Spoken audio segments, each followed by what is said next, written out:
like a union discussion. And that's a problem too. See, all these things. So that's just like this is where I have some questions on certain things. But staying on Border 21. See, so this is a way to they're internationalizing everything, and of course they're using the treaty powers and different court decisions of the World Court and stuff to supersede our Constitution, the U.S. Constitution, proper, and the New Mexico Constitution. They're basically legislating away even the state's existence in many ways through international law. And having these agreements, whether it's through the North American thing or NAFTA or all these different things, these basically are subversive to our Constitution and our republic. And you know, this has been a long time coming. This has been a gradual thing like cancer or molasses. And the thing is most people get acclimated into their generation on what is handed to them. But if you do, I like history a lot, so I'm going on a historical basis here. As you can see that the subversion that's been done to us and done by us unknowingly in most cases. Most people don't know. They're not actively thinking they're doing something wrong. Okay, they're just working with a database that they've gotten in school and society and just things like that. But like he says, you read these documents, Border 21, Agenda 21. You know, the biodiversity treaty that they tried to pass. All these things are subverting the integrity of our country. They're making so Congress will actually be just a rubber stamp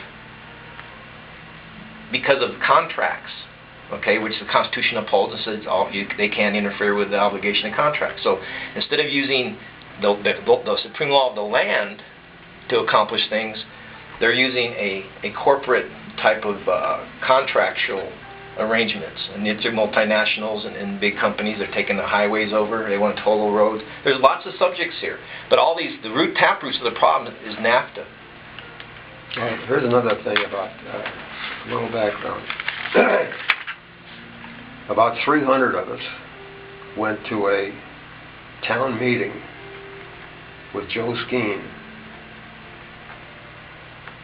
just before NAFTA was passed. You know what Joe Skeen told us? He said, NAFTA is a document of 20,000 pages. I haven't read it, and I don't understand it, but I'm going to vote for it. We should have taken him out, hung him to the nearest lamppost. If anybody that's supposed to represent me in Washington votes for a bill that they don't read and understand, they are not doing the job we're paying them for. And in most cases, we like Skeen. Okay, but this was they did this, and everybody fell into it, just like this immigration thing. What is this? What is this here? Okay, well, what this is I have like 3 questions I want to bring up, and this is just some films that touch on the subjects, and the parties who created these films granted permission for copying, so there's no copyright violation to give you this dubbed. There's 2 of them in here. Okay. But I want to stay, I'll get to that. But so NAFTA is the problem, but Bob Dole said we could get out in 6 months. And a lot of this, the Trans-American Highway and all these things that they're doing, they're having private companies start to own our infrastructure. All these things are coming out of NAFTA. And the reason they're not really enforcing stuff at the border is because, I tell you, NAFTA basically has it to where that is going to be a porous border, not even defined. It's going to be porous via NAFTA. So NAFTA is a taproot. We can kill this tree by having. So what I'm going to ask is that the congressman basically introduced legislation because of what Bob Dole had said, that if we give 6-month notice, we can get out of NAFTA. Otherwise, the immigration reform is really a fraud because they've already decreed a future date for it to be totally porous. So they're playing games on the American people. Okay. And right, there's 20,000 words and stuff in these different documents. A lot of the congressmen are basically, relying on staff such as you, or their knowledge base of the newspapers or whatever briefings they may have. But there's a lot of things they're not aware of because we're human beings with a 24 hours a day, and there's this, if knowledge is doubling every 18 months, there's just so much data. There's no way to really stay on top of it. So NAFTA is the thing that subverted us, and it was too bad Gingrich and them got it passed, when that happened. But and then all the trucking is coming in, and then you can go to courts. Like if the illegals basically don't have licenses and stuff, they're just getting fined, $35, $65, where an American citizen, they'll basically get fined $250, $350. The judges basically are just throwing a little bone to the immigrants, the illegal immigrants, and the police aren't enforcing the law. So it's really, we've allowed 30 million, that's what the estimated is since the amnesty in '86. Been 30 million that are here, and you know, there's acts of commission and acts of omission, and the federal government has not been a steward of the borders like they're supposed to. And it's because of these international agreements that they have kept people in the dark about. So NAFTA really needs to go.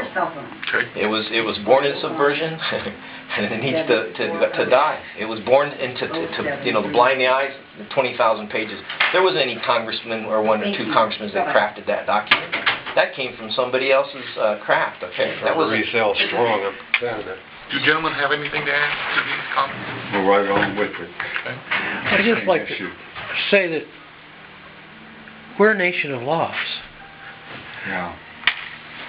We don't need another immigration law. We already have the laws.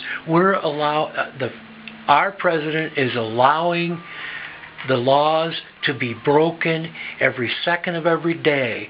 When they leave illegal people here, that is illegal, it's against the law.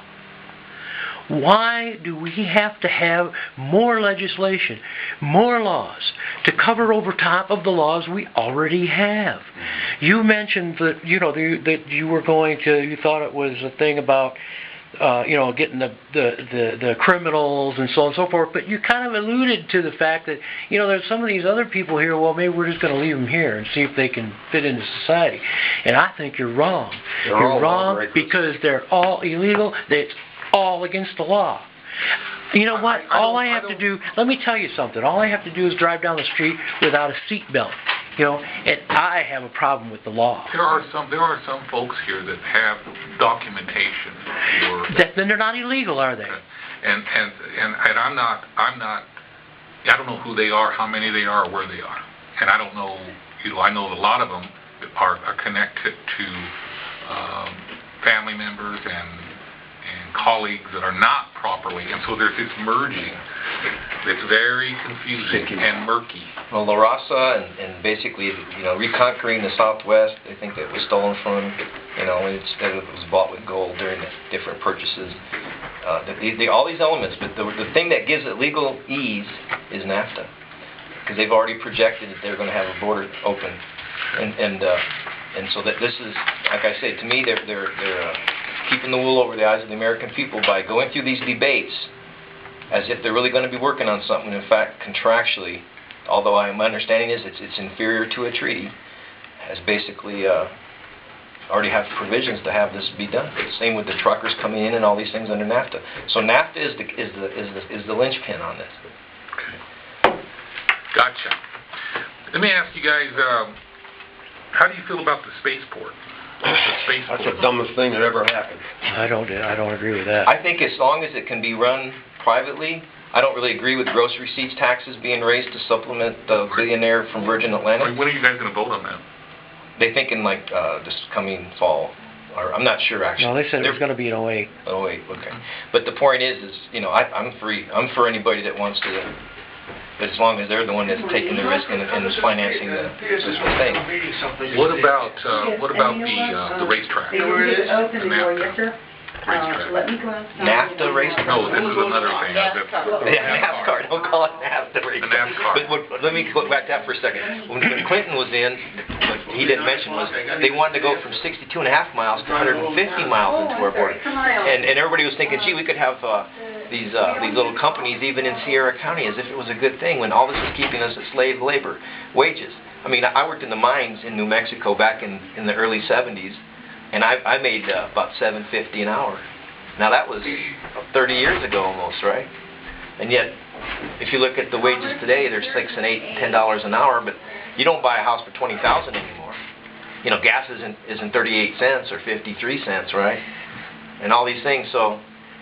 We've been sold out. A lot of us see that just like every nation, like Rome imploded and all that, we've extended ourselves too much, and we've got too much treasure and blood and everything for everybody else who doesn't even appreciate what we've done for them.